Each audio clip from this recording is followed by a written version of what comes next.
estamos vivos, ¿verdad? Estamos agradecidos, Dios ha sido bueno, Dios ha sido generoso, yo estoy contento, agradecido con Dios, estoy vivo, estoy casado hace casi 24 años, imagínense eso. Qué milagro eso, es un milagro realmente, es un milagro, jamás pensé en estar casado y menos tanto tiempo.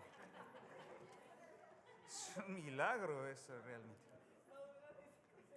Bien, hoy vamos a estudiar la palabra de Dios, vamos a volver a nuestro estudio de Nehemías y bueno, la semana pasada estuvimos conversando un poco acerca de la fe y hay pasajes en ese texto, como lo leímos, que nos evocan muchas partes de la Escritura, pero hoy vamos a hablar de un pasaje y vamos a leer un pasaje que a veces alguien podría leerlo y pensar, bueno, ¿y esto por qué está acá?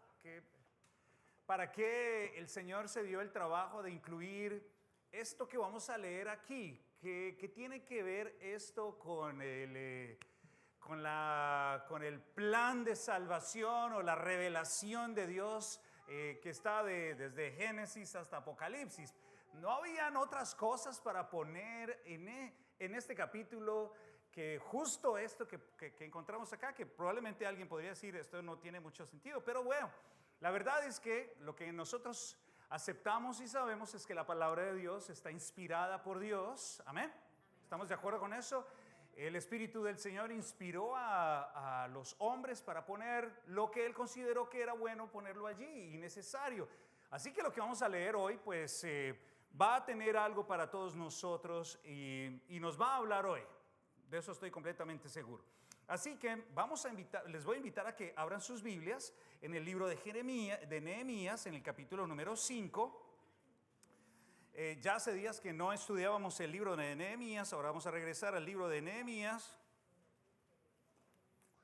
Y vamos a ver, sí, ¿ya? ¿Corrió o no corrió? Ya, Nehemías capítulo número 5. Y antes de leer, quiero pedirles que hagamos como un recuerdo, un resumen de qué estábamos hablando en Nehemías. ¿Se acuerdan de qué se trata el libro? Nehemías, el copero. Ay, caracoles. Sí, esto se está yendo para adelante, para atrás. Espera un segundo. La siguiente. Aquí es, sí, tienes toda la razón, Guadalupe, el copero, un copero, Nehemías el copero, ¿y qué estaban haciendo? ¿Cuál es la idea de todo esto? ¿La construcción de qué? De los muros, muy bien, ya habíamos hablado algunas cosas. ¿Cuánto tiempo les está tomando? ¿Bastante, mucho o poco? Bastante, pero al final nos daremos cuenta que el muro va a ser reconstruido en solo 52 días. Así que estamos hablando de poco menos de 2 meses. Y estos eventos están relatados allí. Ahora, pregunta, ¿creen que fue fácil o fue difícil? Difícil. ¿Cuántas personas intervinieron? Nelson habló de eso hace un tiempo ya. Muchas. Cada uno construyó un pedacito y esas cosas, ¿se acuerdan? ¿Se acuerdan? ¿Y habían enemigos o no habían? Sí, ¿qué hacían los enemigos? Acosar, molestar, desanimar, hablar mal. ¿Han conocido ustedes personas que son desanimantes? De hecho, nacieron desanimados. De pronto su mamá cuando los vio a luz estaba desanimada. Se vino también. Hay personas así, desanimantes. Son como, yo pienso a veces que son como hoyos negros. Que chupan todo, absorben todo lo que se les acerca. Si usted tiene buena energía, se la llevan. Tiene 24 años de casado. Se tiró la vida. 24 años se le fueron a usted. Alguien diría algo así, sí, 24 años. Si está casado, no se case. Si está soltero, pues tampoco esté soltero. O sea, es complicado, hay personas así. Bueno, y lo que dice el texto, lo leímos hace un tiempo ya, habían personas así, pero con una motivación detrás. La idea de que la obra no se llevara a cabo. Y en medio de toda esta tensión, ¿no?, de un gran proyecto de construir la muralla y de hombres animantes y hombres desanimantes y personas aquí y allá, ese es el contexto en el cual se da este trocito. Estos, déjenme decirles, son 19 versículos, es lo que vamos a leer hoy, nada más. 19 versículos con algunas cositas más. Así que ya que hemos visto todo, ya estamos como al día y recordamos un poquito de Nehemías, vamos a leer la palabra de Dios. ¿Qué les parece? Vamos a tener un momento para orar. Oremos. Señor, aquí estamos, Dios mío, intentando hacer un acercamiento humilde y sencillo, consciente de nuestras limitaciones hacia tu palabra. Este texto, Señor, lo inspiraste hace tantísimos años, Dios, miles de años, literalmente. Hablaste a tus siervos, los profetas, hace tantos años, Dios. Y este texto ha venido desde hace miles de años, ahora a nuestras manos. ¿Qué quisieras tú hablarle a tus siervos aquí en esta noche a partir de este texto? Permítenos, Dios mío, en esta noche tener este momento para explorar la palabra, pensar en ella, meditar en ella y extraer de ella una aplicación, un principio, algo para nuestros corazones, una advertencia quizás para nuestro propio espíritu, Señor, para que hoy, Padre, en este tiempo podamos caminar como a ti te agrada en esta tierra. Te lo pedimos en el nombre de Jesús. Amén.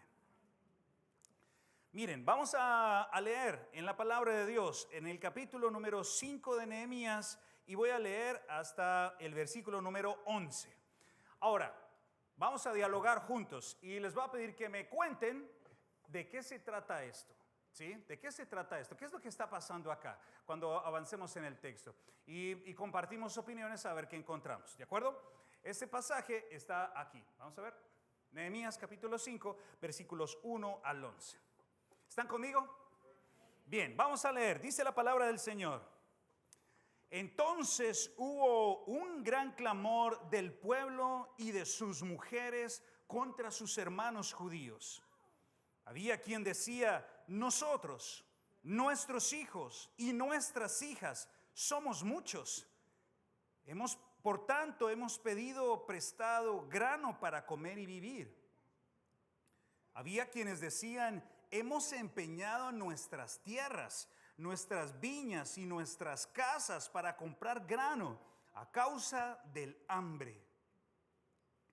Y había quienes decían, versículo 4, hemos tomado prestado dinero para el tributo del rey sobre nuestras tierras y sobre nuestras viñas, y ahora nuestra carne es como la carne de nuestros hermanos, nuestros hijos como sus hijos. Y he aquí que nosotros dimos nuestros hijos y nuestras hijas a servidumbre, y algunas de nuestras hijas ya lo están ya, y no tenemos posibilidad de rescatarlas, porque nuestras tierras y nuestras viñas son de otros.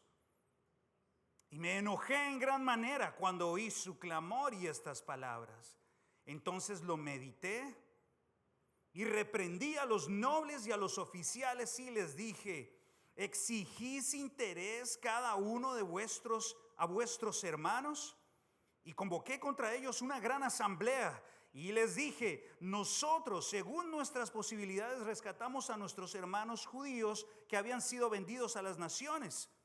Y vosotros vendéis aún a vuestros hermanos y serán vendidos a nosotros. Y callaron, pues no tuvieron que responder. Y dije: no es bueno lo que hacéis. ¿No andaréis en el temor de nuestro Dios para no ser oprobio de las naciones enemigas nuestras? También yo y mis hermanos y mis criados les hemos prestado dinero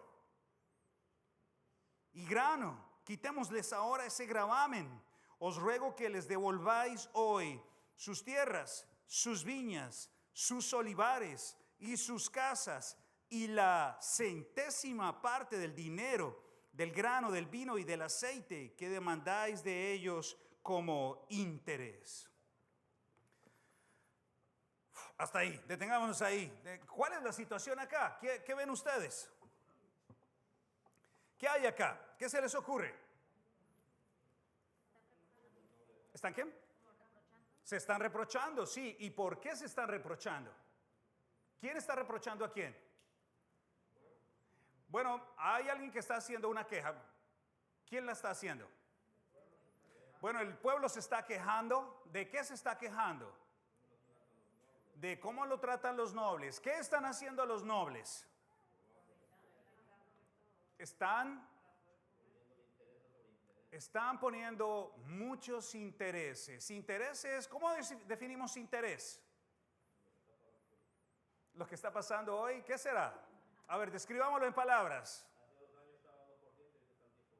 2%, 10%. Bueno, podríamos definir el interés como una ganancia o un porcentaje de dinero o de especias o de producto sobre un bien o un servicio que ha sido prestado. ¿De acuerdo? Eso es, bueno, en términos muy sencillos, el interés. ¿Y el pueblo por qué se está quejando? Bueno, primero porque está entre ellos mismos, pero también porque perdieron todo. Están literalmente con las manos vacías, ¿cierto? Eso es lo que vemos. Están con las manos vacías, están limpios. Imagínense, ahora volvamos al contexto. Están en medio de un gran trabajo de construcción de murallas, ¿cierto? Los están persiguiendo y les están pidiendo por favor que colaboren para levantar las murallas. Pero hay algunos vivarachos que intentan sacar provecho del que está en la mala. ¿Sí o no? Eso es lo que está pasando. El pueblo tiene hambre, es lo que dice, por eso es que están entregando la gente, están entregando hasta sus hijos. Ahora, yo sé del amor que ustedes tienen por sus hijos, que serían capaces de sacarse los ojos si es necesario. Y de hecho, he escuchado hermanas sobre todo, más que hermanos, hermanas que dirían, no se metan con mis hijos, lo que es con mis hijos es... Salen las uñas de la leona protectora ahí a arañar al que sea, incluso al esposo. Pero bueno, eso es otro tema. No vamos a hablar de conflictos acá. Pero la verdad es que siempre hay personas que intentan aprovecharse de las demás personas. Y hay una situación de hambre tan terrible que agarran a sus hijos y dicen, bueno, yo te voy a dar mi hijo o mi hija en servidumbre. Pero a cambio de eso tú me vas a dar comida. Imagínense para llegar a eso usted ya ha bajado de peso. Ya está con la carne pegada a los huesos, está con hambre, está pasando un momento muy difícil para llegar al punto de decir, bueno, entrego uno y salvo al resto, ¿cierto? Porque están aguantando hambre. Atención, escúchenme bien, porque ahora esto se va a poner interesante. No es que el pueblo no quiere trabajar, ¿cierto? Lo que pasa es que la situación está complicada, hay hambre. Recuerden que hay enemigos que los están molestando, quizás no ha llovido lo suficiente, quizás las viñas y los viñedos y los sembrados no han dado lo suficiente y no hay que comer. Y ahora para sobrevivir hay que entregar los hijos. Ahora, lo crítico aquí, escúchenme bien, es que hay personas en esta comunidad, no me refiero aquí a Kenner, a nosotros hoy día, aunque probablemente lo hay. Pero en este tiempo, aquí, y estamos hablando por allá del año 438, si no me falla la memoria, por allá, estamos hablando del año 438 antes de Cristo. Es decir, hace más o menos 2500 años. Hace 2500 años, más o menos, ¿no? Números redondos, encontramos una situación particular. Hay hombres y mujeres que no tienen compasión de su prójimo, que ve a su prójimo con hambre y encuentra la oportunidad de ponerle el pie en el cuello y sacarle hasta lo último. ¿Lo notan? O sea, esto es lo que está pasando acá. Entonces Nehemías hace algo. Nehemías se enoja, se molesta y dice, ¿cómo se les ocurre hacer tal cosa? Dios nos ha bendecido, Dios nos ha transformado, nos ha hablado. Y es que, hermanos y hermanas, la verdad es que Dios ya había hablado sobre la usura. Miren lo que dice la palabra de Dios en Levítico 25, 35 al 38. Y cuando tu hermano se empobreciere y se acogiera a ti, tú lo ampararás. Como forastero y extranjero vivirá contigo. No tomarás de él ¿qué? Usura, ni ganancia, sino tendrás temor ¿de quién? De Dios. O sea, por causa de Dios, nosotros no, bueno, No hemos llegado a nuestra parte. Por causa de Dios, ellos no debían exprimir al prójimo que está en una mala situación, sino más bien apoyarlo. Bueno, no sé si esto es cierto, pero en varias situaciones he visto a familiares, a papás, a mamás, que cuando ya no tienen nada empiezan a sacarse las cosas de oro que tengan y van y las entregan, como que van dejando poco a poco lo último para poder tener comida para sus familias. ¿Lo han visto? Lo que sea, voy a entregar hasta lo último para tener para el arriendo o para tener cómo ayudar a mi familia. Bueno, Dios les había dicho, no, cuando alguno de nuestros hermanos se empobrezca, tú lo vas a ayudar. No lo vas a exprimir, lo vas a ayudar. Y dice además, no le darás tu dinero a usura, ni tus víveres a ganancia. Es decir, te voy a dar una bolsa de frijoles. Así es que se dice, ¿frijoles o frijoles? Frijoles. Oh, pero verdad que los hondureños no comen frijoles, ¿verdad? Tenemos que hablar de otro ejemplo, digamos lentejas o algo así. Tú no podrías darle una bolsa de frijoles, sino te voy a dar una bolsa de frijoles, pero me devuelves una bolsa y media. Eso sería ganancia. Bueno, Dios dice, no puedes hacer eso, no debes hacer eso. Yo, Jehová, vuestro Dios, que os saqué de la tierra de Egipto para daros la tierra de Canaán para ser vuestro Dios. De hecho, la palabra de Dios dice también que quien le presta al pobre, le presta ¿a quién? A Dios. Ahora, estas personas parece que se han olvidado de estas cosas que el Señor dice. Y Nehemías les dice claramente algo. Caballeros, damas, esto que ustedes están haciendo no está bien.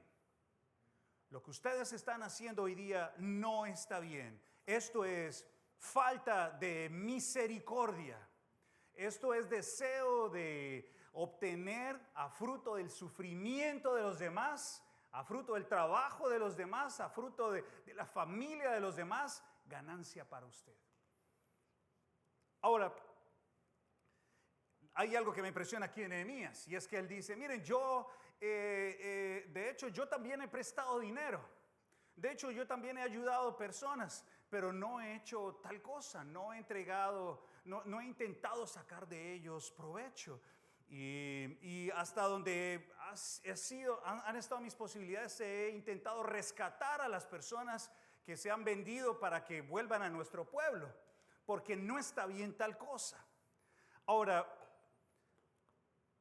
aquí hay algo hacia lo que quiero llamar su atención. Y es que estos judíos están en situaciones que están en una situación de vulnerabilidad, están en una situación de fragilidad, están en una situación de dificultad donde no se pueden valer por sí mismos y están en abierta desventaja. El hombre está en una dura posición. Las personas que están allí están en una dura posición, están en una posición complicada, están velando por sus familias y están como entre la espada y la pared sobre qué hacer y qué no hacer. Ahora, lo complicado de todo esto es que hay personas inescrupulosas que reciben la usura, que reciben la ganancia y reciben al hijo. ¿Me doy a entender? No es solamente que la otra persona lo esté entregando, es que por temor a Dios uno no debería recibir lo que es inapropiado recibir. ¿Me copian hasta dónde vamos? Ahora, estas personas no se pusieron allí por voluntad propia. Ellos no fueron los que decidieron que no lloviera o que los persiguieran. Estas personas no están allí por gusto propio, no están en la pobreza porque tomaron malas decisiones necesariamente en su vida, porque no son solamente una o dos, son varias familias. Estas personas están allí por la circunstancia. De hecho, el Señor dice, ya lo acabamos de leer, que necesariamente en algún momento habrán personas que están pobres. Ahora, pero ¿qué me dicen de aquellos hoy día que se venden por tener más? Ahora, en este momento, pensando en la Escritura, estas personas tienen que venderse porque no tienen que comer. Les toca esclavizarse porque no tienen que comer. Pero ¿por qué no pensamos un momento si lo llevamos al día de hoy? Hoy día ninguno de nosotros tiene que venderse para comer, necesariamente. Pero algunos de nosotros voluntariamente podríamos vendernos y someternos a ciertas cosas para tener más. ¿Me doy a entender? Ahora, ¿alguien ha corrido? ¿A alguien le gusta correr acá? Sin que la policía lo persiga, por supuesto. A mí me gusta correr. Sí, me gusta correr. Corro casi 2 o 3 veces por semana, entre 5 y 10 kilómetros más o menos, pero no quedo exhausto. Me esfuerzo por correr, pero no llego hasta este punto de quedar con la lengua afuera, ¿no? De quedar ya mareado. Pero ¿saben qué me temo? Que algunos de nosotros se venden a un puesto, se venden a un trabajo y trabajan tantas horas y con tanta intensidad que quedan exhaustos por unos pocos dólares de más. Voluntariamente están cediendo su bienestar, están cediendo su salud, están cediendo los mejores años de sus hijos, de su esposa, de su esposo, de su familia, por unos cuantos dólares más.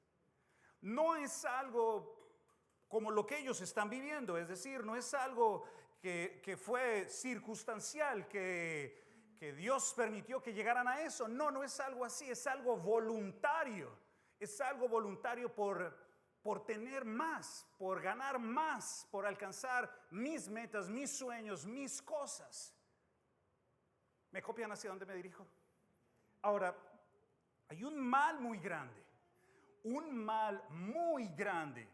y tan grande es este mal que nos ha acompañado a todos nosotros como seres humanos desde hace siglos.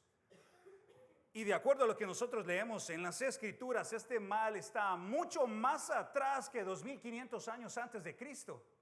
Mucho más atrás, muy atrás. Y 2500 años a partir de hoy. Y ese mal, hermanos queridos, lo estamos viendo aquí, en la pobreza, en la miseria. En la miseria hay quien quiere hacer más miserable al otro. ¿Se dan cuenta? Aún esta gente se quiere quedar hasta con las migajas del pobre. No les quieren dejar nada. Ahora, ¿cuál es ese mal? Ese mal tiene varias caras, se manifiesta de varias maneras. Y una de ellas está aquí en las Escrituras. Porque la raíz de todos los males es el amor ¿al qué? Al dinero. El cual codiciando algunos se extraviaron de la fe y fueron traspasados de muchos dolores. Ahora, esta escritura la escribe nuestro hermano Pablo, inspirado por el Señor, ya no en el 400, redondeando antes de Cristo, sino en el primer siglo. Y parece que a pesar de que pasa el tiempo, el corazón del hombre sigue teniendo un problema con el dinero. Pero ¿creen ustedes que es el dinero realmente el problema? ¿O hay un problema de fondo? ¿Qué más habrá debajo? ¿Qué más? Piensen por un segundo. ¿Por qué el hombre quiere plata? ¿Por qué el hombre quiere dinero? Poder. ¿Y poder sobre qué? Ok, podríamos hablar de poder. ¿Qué más hay ahí? ¿Orgullo de qué? Sentirse mejor. ¿Qué pasa? ¿Hay algo más? Avaricia.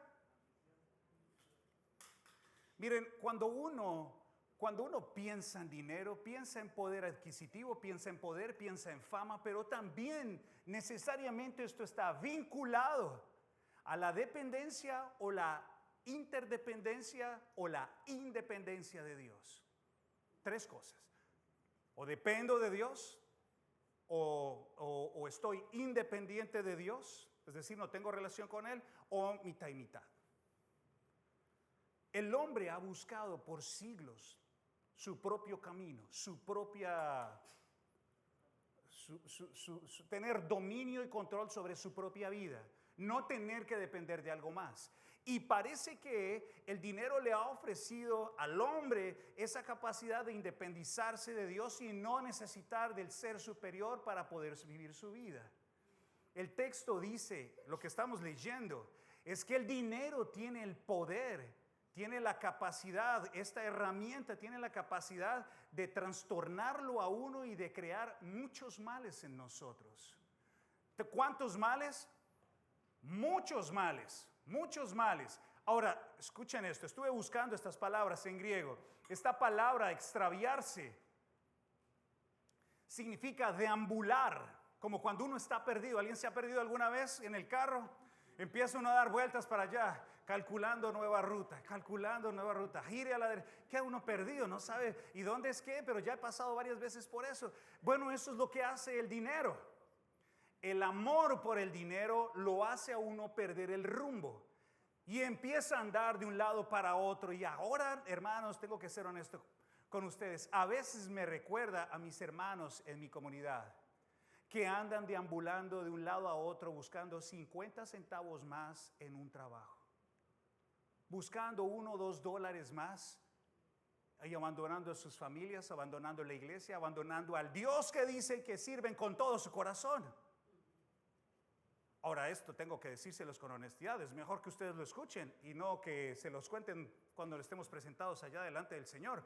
Cuidado con esto, porque este dinero, el amor al dinero tiene tal capacidad, hermanos, tiene tal capacidad que puede provocar en ustedes el deseo de asfixiar incluso al pobre y al que está en una mala situación, como lo que está pasando aquí. Pero hermano, ¿cómo se va a llevar mi hijo? ¿Cómo se va a llevar mi hija? Bueno, estamos haciendo negocios. No le bajo, no le perdono. Es la vida. A mí no me han regalado nada, a usted tampoco se le regala nada. Qué duro, ¿verdad? Eso es lo que hace el dinero. Nos hace extraviarnos, nos nubla la vista, nos nubla el juicio. Dice la palabra de Dios también en Eclesiastés: el que ama el dinero no se saciará del dinero, y el que ama el mucho tener no sacará fruto. También esto es vanidad. Hermanos, la palabra de Dios nos dice algo: si usted quiere tener y ama el tener, nunca se va a cansar de tener. Y tiene más y quiere más. Y ya va a llegar un punto que no sabe qué hacer con su plata. De hecho, me atrevería a decir que aquí hay hermanos y hermanas que tienen tanto dinero ahorrado que no saben qué hacer con él.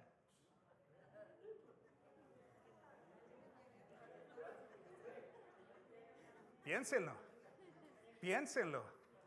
¿Cuántos de ustedes tienen plata allá debajo del colchón, entre los calzoncillos, entre las medias viejas? ¿Y qué voy a hacer con el dinero? Ya tengo todo este pucho aquí, este montón de plata ahorrada. ¿Qué voy a hacer? No sé, estoy esperando a ver qué pasa. Si me compro una vaca vieja por allá en mi pueblo o alguna cosa. Y no sabe uno qué hacer porque ha acumulado pensando en el futuro. Pero miren lo que dice la palabra: el que ama el dinero nunca se va a cansar. Ahora, escúchenme bien. Quizás por nuestra cultura, la cultura de necesidad en la que nosotros crecimos en nuestros países, en Centro y Suramérica, donde cada peso había que sudarlo y sufrirlo, ¿se acuerdan? Donde algunos de nosotros tuvimos que heredar la ropa del hermano mayor, de la hermana mayor, y por 4 generaciones nos tocaron ya los chiros rotos de 3 o 4 hermanos, ¿se acuerdan? Entonces ahora, la fuerza de la necesidad, la fuerza de la austeridad nos impulsó a venir a esta tierra a decir: esta es la tierra donde puedo tener. Pero les tengo una buena noticia: cuando volvemos a Cristo, nuestras prioridades tienen que cambiar. Tenemos que ajustar nuestros lentes. El mundo no ha cambiado, el mundo sigue corriendo igual. Pero ahora nuestra esperanza no está en el dinero. No es el dinero la fuente de nuestra seguridad o de nuestra identidad. Esta gente estaba oprimiendo a tal punto al pobre que ya estaba en los huesos y seguían sacándole plata. Entonces, ¿qué hace Nehemías?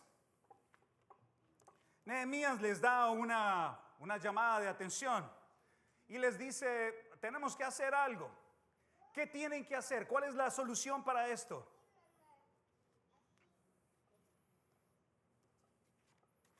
¿Cuál es la solución, hermanos y hermanas? ¿Qué hay que hacer? La solución, amigos, es abrir las manos y dejar que se vayan las cosas. La solución, hermanos, es no depender de la plata, sino depender del Dios al cual servimos. Esa es la solución. Soltar, abrir las manos, dejar que se vayan. ¿Y de dónde saco yo esa conclusión? ¿Saben qué hace Nehemías? Les dice, suelten. Le quitaron al pobre, devuélvanle las cosas. Devuélvanle las cosas y añádanle una centésima, es decir, 1%. De manera que, ¿se acuerdan por allá un pasaje en el Nuevo Testamento cuando el Señor Jesús está hablando con creo que es Zaqueo? Y Zaqueo dice, después de que escuchó el Evangelio, Zaqueo dice, y ahora al que robé le voy a devolver otro pedazo más. Bueno, el Señor le mueve a Nehemías el corazón y Nehemías dice, si usted tomó del prójimo, devuélvale. Y además, encímele otro poco. ¡Qué dolor tan grande! ¡Qué dolor tan grande compartir lo que uno tiene con otros! Pero ¿acaso Dios no es quien nos sustenta? Miren, la cosa, este asunto es tan grave, tan difícil y tan duro que nuestro Señor nos dejó varias escrituras en el texto. Varias escrituras. Miren, en Lucas 12:15, ¿se acuerdan de la parábola, de aquella parábola del rico necio? El Señor le dice a estos personajes que lo están escuchando y nos dice a nosotros hoy, cuidado, abran los ojos, pilas, watch out, watch your head. Abran los ojos, pilas con la cabeza, ojo, pilas donde pisa, porque la vida no depende del tener muchas cosas. Eso es lo que le dice el Señor, el Señor nuestro Jesús. También le dice a Marcos, en Marcos capítulo 7, 22, que la avaricia y las cosas que están dentro de nuestro corazón es lo que nos contamina. Y también dice en Efesios 5:3 que el cristiano debería apartarse de toda clase de avaricia. Ahora, hermanos queridos, noten estas escrituras y juzguen ustedes si ese tal evangelio de la prosperidad y de las múltiples promesas de que el cristiano debe llenarse los bolsillos de dinero son ciertas o no. Hay alguien aquí que está equivocado, o bien estas escrituras no las estamos leyendo bien, o alguien está predicando a alguien que está completamente en contra de las escrituras. ¿Cuántas casas tenía el Señor Jesús? No tenía ni dónde poner la cabeza. ¿Saben dónde enterraron al Señor o dónde lo sepultaron? En un sepulcro prestado. Ni siquiera era de Él. Ahora, yo haría mal en decirles, hermanos, esta vida es color de rosa, somos hijos del Rey, vencedores, seré cabeza y no cola, y voy a prestarle a todo el planeta y nadie me va a prestar a mí. Toda esa cantidad de cosas sacadas como con pinzas del Antiguo Testamento, sin conocer todo lo que Dios piensa en las Escrituras sobre el dinero. Esta cosa es tan difícil, hermanos, que nos puede nublar el juicio. Uno busca, esta semana tuvimos una clase el viernes y el sábado en el seminario, y un estudiante dijo algo muy interesante el sábado. Dijo, hoy día, hermanos, amigos, el corazón del hombre, al hombre le gusta ser engañado. Y para aquel que gusta ser engañado, hay quien salga a engañar. Si a nosotros nos gusta el dinero, va a haber quien les prometa cielo y tierra. El Señor nos promete el cielo y nos promete un cielo y una vivienda allá arriba, no acá en esta tierra. Ahora dice la palabra de Dios en Colosenses 3:5 que el amor al dinero y que la avaricia es idolatría. Tanto es así que hasta el Salmo 119 es como una súplica diciendo en esos versículos, el versículo 36 y 37, Dios mío, por favor, ayúdame a no sufrir con la avaricia, a no hacer de mi tesoro el dinero, sino tu palabra. Esto es grave, pero miren, el asunto no está perdido. No se ha perdido todo, porque miren lo precioso de esto. En los versículos capítulo 5, versículos 12 y 13. Miren lo que pasa. Esta gente ha escuchado una jalada de orejas. Y miren lo que dicen. Y dijeron, lo devolveremos y nada demandaremos. Haremos así como tú dices. Entonces convoqué a los sacerdotes y les hice jurar que harían conforme a esto. Ahora, cuando yo veo que Nehemías empieza a hacer jurar, la gente me hace pensar en algo. Que la gente se emociona, ¿verdad? Dice, oh sí, vamos a devolverlo. Y se dan la vuelta y dicen, ay, pero no dije cuándo lo voy a devolver. Bueno, entonces Nehemías trajo a los sacerdotes y agarró la palabra de toda esta gente y dijo, bueno, ahora ustedes van a cumplir lo que prometieron. Y dicen, les hice jurar y además sacudí mi vestido. Imagínense esto, es una imagen preciosa. Me imagino al hombre quitándose la camisa y sacudiéndola. Que así los sacude a ustedes Dios si ustedes no cumplen lo que prometen. Yo creo que quedaron ya, dijeron, no. Voy a soltar. Y así sea sacudido así. Y respondió toda la congregación, amén. Y alabaron a Jehová y el pueblo hizo conforme esto. Bien, allí concluye esta reflexión sobre el dinero. Ya ustedes se pueden ir dando cuenta que aún en la pobreza hay opresión. Y aún estando en la riqueza va a haber opresión. Pero también recordamos aquí un llamado importante. Juntos recordamos esto. Cuidado, hermanos y hermanas. Cuidado con el amor excesivo al dinero. El dinero es una herramienta. Y si uno no la sabe manejar, termina cortándose o amputándose o cortando o amputando a alguien de su familia. No impulsen, por favor, no impulsen a sus hijos a agarrar dinero y a hacer dinero, porque el dinero ¿es qué?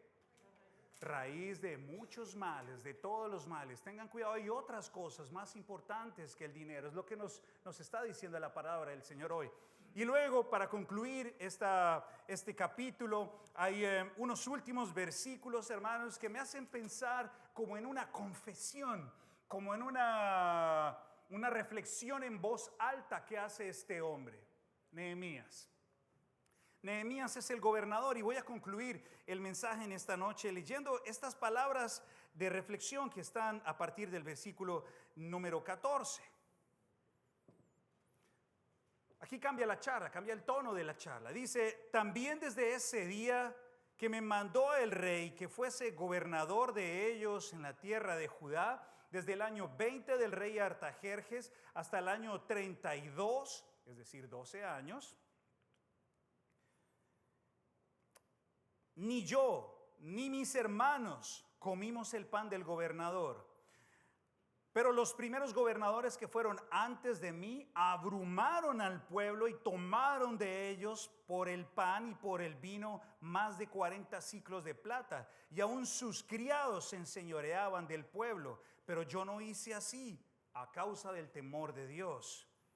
Y también en la obra de este muro restauré mi parte y no compramos heredad y todos mis criados estaban juntos allí en la obra. Versículo 17. Además, 150 judíos y oficiales y los que venían de las naciones que habían alrededor de nosotros estaban a mi mesa.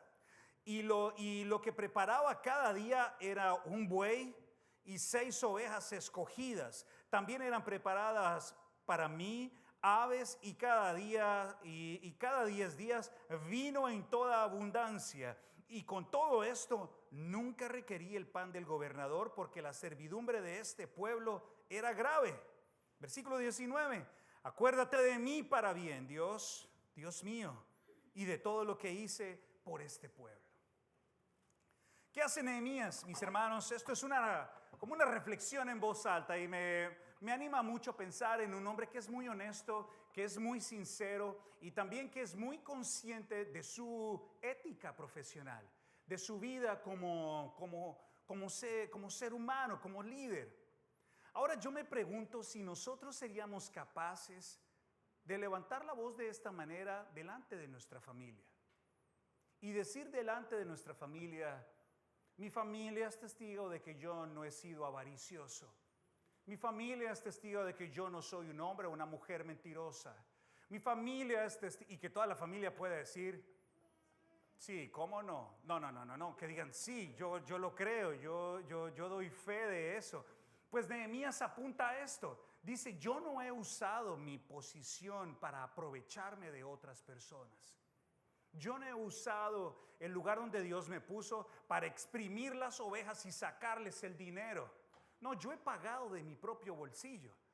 Y hay algo que me llama mucho la atención, el versículo 16. En cuanto al muro, hice mi parte. Bueno, recuerden que Nelson nos estuvo hablando de que habían plateros y habían joyeros y había, ¿se acuerdan? Que el carnicero, que el panadero, que el de los tintos, el del café, todo el mundo participaba ahí. ¿Y saben qué me lleva a pensar en esto? Que Nehemías, siendo el gobernante, también estaba allí trabajando.